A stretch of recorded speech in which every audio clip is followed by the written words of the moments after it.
এবং একই সাথে আমরা 3D দেখতেছি। এখানে আসলে আমরা টেলিভিশন দেখতেছি, 4টা টেলিভিশন দেখা যাবে একসাথে। এবং যদি চাই যে আমরা একটা সেকশন দেখব, এখান থেকে ধরেন আমরা সেকশনটা দেখব যেখানে এই ডোর এবং উইন্ডো দুইটাই আসবে এবং সামনের যে উইন্ডোটাও দেখব, সেটাও পসিবল। আমরা এই যে সেকশনটাও দেখতেছি। হ্যাঁ, সো আমরা যদি অটোক্যাডে কাজ করতাম আমাদের কি করতে হতো, প্রত্যেকটা কিন্তু আলাদা আলাদা ভাবে মডেল করতে হতো। কিন্তু আমাদের রিভিটে এই সুবিধাটা যে আমরা একসাথে সবকিছু দেখতে পারতেছি। ইভেন যেমন ধরেন আমি এখানে আর একটা উইন্ডো বসাবো, এই উইন্ডোটা একটু চাপ দিই, এখানে আর একটা উইন্ডো বসাচ্ছি। এখন দেখেন 3D-তে আমার এখানে একটা উইন্ডো চলে আসছে। টেলিভিশন গুলো যদি যাই, টেলিভিশনে যে এখানে কিন্তু একটা উইন্ডো চলে আসছে। সো এই যে মানে সুবিধাটা রিভিটের, এটা আপনার এখানে হয়তো ছোট একটাই দেখতেছি আমরা, কিন্তু যখন অনেক বড় প্রজেক্ট হয়ে যায় তখন এই জিনিসগুলো খুব হেল্পফুল এবং অনেক দ্রুত হয়, সব জায়গায় একই সাথে আপডেট হয়ে যায়। ইভেন আমরা এখান থেকে এখন দেখব যে আমি কয়টা ডোর ইউজ করছি। দেখেন এখানে আমরা 3টা ডোর ইউজ করছি, সবগুলাই 3 ফিট ইন্টু 7 ফিট, একটা একটা করে আসছে। এখন যদি আমরা দেখতে চাই যে আমরা যেহেতু একই রকম আছে, আমি কেন আলাদা ভাবে দেখবো, আমি একসাথেই দেখতে পারি। তো এখানে 36 ইন্টু 84 আছে হলো 3টা। তো আমি যদি একটা সাইজ চেঞ্জ করে দেই, ধরেন এটার সাইজ আমি অন্য একটা সাইজ দিলাম, 34 ইন্টু 7 ফিট। হ্যাঁ, সো এখন যদি আমি শিডিউলটা যাই, দেখেন এইরকমই দেখতে হয়ে গেল। হ্যাঁ, আমরা এ পর্যন্ত ছিলাম। আমি ইচ্ছা করলে এই প্রজেক্টটা অনেকটা আগায় নিতে পারতাম একা একা কাজ করে। যেমন এই যে ওয়ালগুলো, এই ওয়ালগুলো হচ্ছে ফিনিশ ওয়াল, হ্যাঁ, যেটাকে মেশনারিজ বলে। এই ওয়ালগুলো টানতে একটু সময় লাগবে, প্রতিটা ওয়াল ফ্লোরে এইভাবে ওয়ালগুলো টানতে হবে।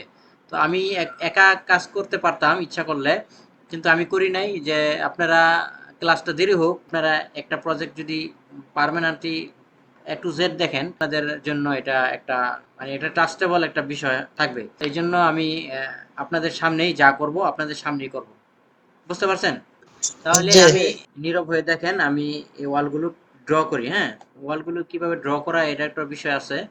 তো আমি গ্রাউন্ড ফ্লোরে যাব, এটা ফার্স্ট ফ্লোর। তো আমি গ্রাউন্ড ফ্লোর যাব, এখান থেকে এই যে গ্রাউন্ড ফ্লোর, এখানে ক্লিক করলাম। ক্লিক করার পরে আমি এখান থেকে এইভাবে আচ্ছা, এখানে দেখবেন যে ল্যাপিংটা কিন্তু হয়ে গেছে এই যে। কিন্তু সমস্যাটা হচ্ছে ল্যাপিংয়ের যে লেন্থ, হ্যাঁ, সেটা হচ্ছে একটু কমাইতে বা বাড়াইতে হবে।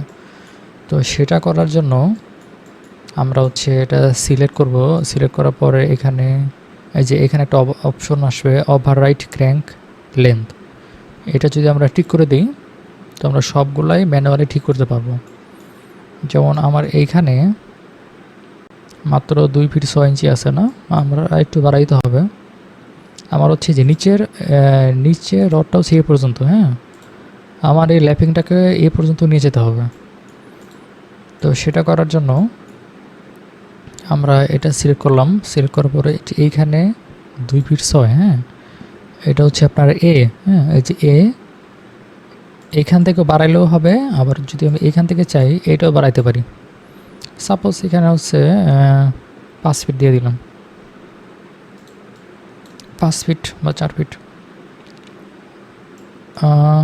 বেশি উপরে হয়ে গেছে না? আচ্ছা, তাহলে একটু কমাই দিই। এই সেটিং গুলো আপনারা শিখতে পারবেন, কি সেটিং করলে কোথায় আপডেট হবে, কোন জিনিসটা কেন হচ্ছে না, এটার জন্য কি সেটিং চেঞ্জ করতে হবে, এই ব্যাপারগুলো আপনারা জানতে পারবেন। তো আই হোপ আপনারা বুঝতে পারছেন। শেষ করার আগে এখানে 3D-টা একবার আপনারা দেখাই দিই, আপনাদের ফুল 3D-টা। এটা হলো আপনাদের, এটা হলো আর্কিটেকচারাল, সম্পূর্ণ সবকিছু কোলাবোরেট করা একটা মডেল। সো আমি যদি এখান থেকে চাই যে আমি শুধু এখানে ডাক, পাইপ এবং কেবল ট্রে দেখবো, তো আমি এখান থেকে সবকিছু সিলেক্ট করে আনচেক করে দিলাম। দেন এখান থেকে আমি এয়ার টার্মিনাল, মেকানিক্যাল ইকুইপমেন্ট যেগুলো, শুধু ওগুলোই রাখবো।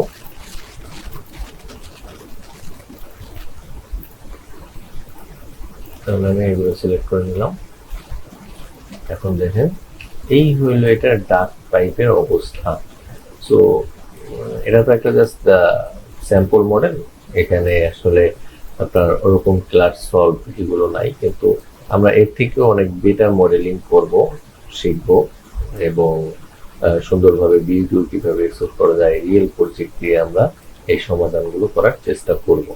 আমাদেরকে বলতে পারেন আমরা এই প্রজেক্টটা শুরু থেকে একদম শুরু থেকে একটি পাইল থেকে ধরে একদম বেস পাইল ক্যাপ, তারপরে যেভাবে প্র্যাকটিক্যালি কাজ হয়, যেভাবে প্র্যাকটিক্যালি সাইডে ইউজ হয়, একদম পাই টু পাই ওইভাবে আমরা এই ক্লাসটা শেষ করছি। আজকে আমাদের লাইভ ক্লাস চলতেছে 7টা ক্লাসে আমরা এই পর্যন্ত আসছি, অথচ একটা এই বিল্ডিং দাঁড়াতে এরকম ছয়তলা বিল্ডিং, নর্মাল বিল্ডিং, একদম নর্মাল বিল্ডিং, কিচ্ছু নাই, এমএপির কিছু নাই, ফায়ার নাই, তারপরে ইলেকট্রিক্যাল এখানে নাই, একদম নর্মাল বিল্ডিং। এটা দাঁড়া করাইতে ম্যাক্সিমাম 1 থেকে 2 ঘন্টা লাগবে, কিন্তু আমি আজকে 7 দিনও এটাকে শেষ করতে পারিনি, এত ডিটেলস ভাবে নিয়ে গবেষণা এবং আগাচ্ছি। ওকে, সবচেয়ে বেশি উপকৃত হব যে আমাকে যদি এই ব্যাপারগুলো একটু রিক্যাপ করা হয়, I would be very really grateful. আর এই ব্যাপারে আমি পার্সোনালি কথা বলবো, সো কিভাবে এগুলা রিক্যাপ করা যায়। আমরা এখান থেকে যাই শিখবো অ্যাজ পার প্র্যাকটিক্যাল, মানে বাস্তবে যা হয়, বাস্তবে যা কাজ হয় ওইটা শিখবো।